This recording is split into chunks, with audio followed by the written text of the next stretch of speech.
So today's vlog, meron tayong tanggap na panggitara to.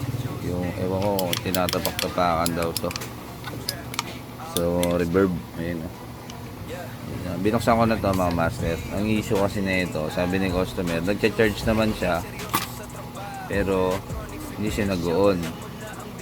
So upon checking, check natin yung battery. So check natin yung battery kung may supply siya na. Dapat supply na ito sa battery is 3.7. Ayun yung battery niya, 3.6 yung battery. Pero pagka kinakabit natin dito sa board niya is yung supply, yan, 0, meaning to say shorted yung board. So check natin sa continuity. Ayan, diode mode tayo. Ito yung ground yan, then yung dulo positive line.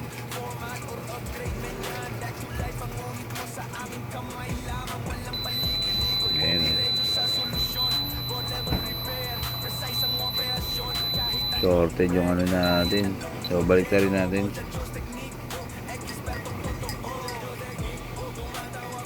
Ayan, shorted yung mismong charging IC natin.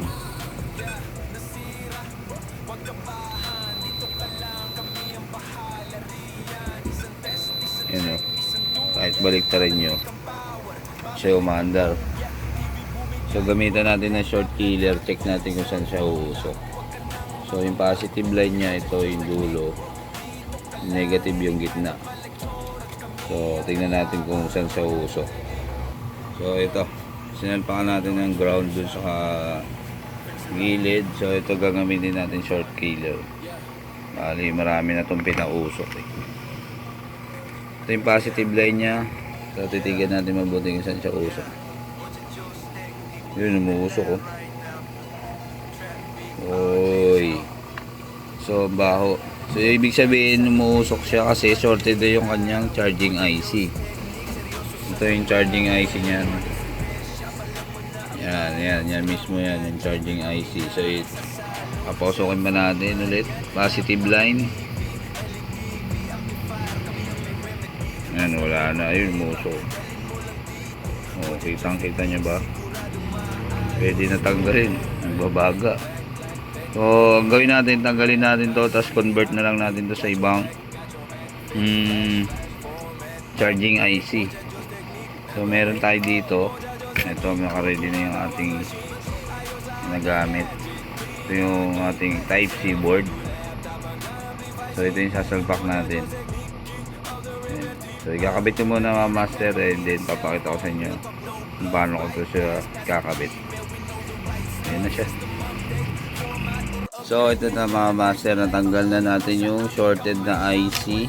So dito tayo nagtanggal ng IC kasi shorted, umusok. Ayun na siya.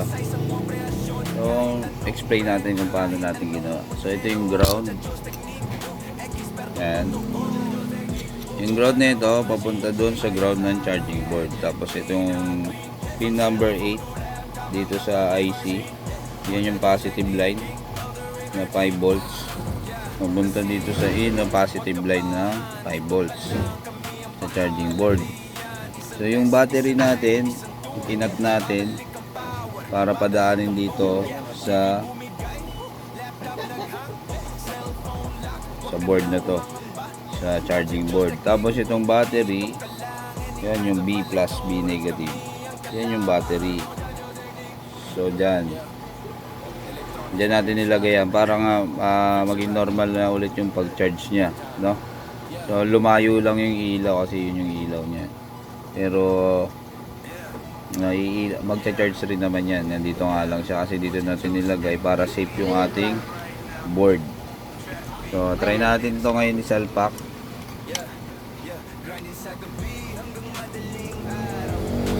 So pag salpak na ito, kailangan sakto yung ano nyo, pagsalpak nyo. Yan, so double check nyo yan. Check natin kung magcha-charge na siya. Ito yung charging. Yun. Ayun na siya. Oh, yan. Nag-charge na. Charge. Eh, ang tanong, mag-on ba siya mga master? So, yung on niya sa gilid. So, i-on na natin. The moment of truth. Boom! Alright. So, goods na to. May power na ulit siya mga master. So, yun o. Ganda na nito. Ganda. May reverb din pala to. So, hindi tayo marunong gumamit. So, sa customer na lang. So, customer na lang ang gagamit nito. So, yun lang mga master. So, sana meron kayo natutunan kahit konti lang. So, yan. Conversion lang tayo ng charging board. Alright. Kung hindi ka pala nakapollow kay Mojadis Technique, follow mo na, subscribe mo YouTube channel and follow our Facebook page Mojadis Technique. Alright, hanggang sa muli mga master. Peace out.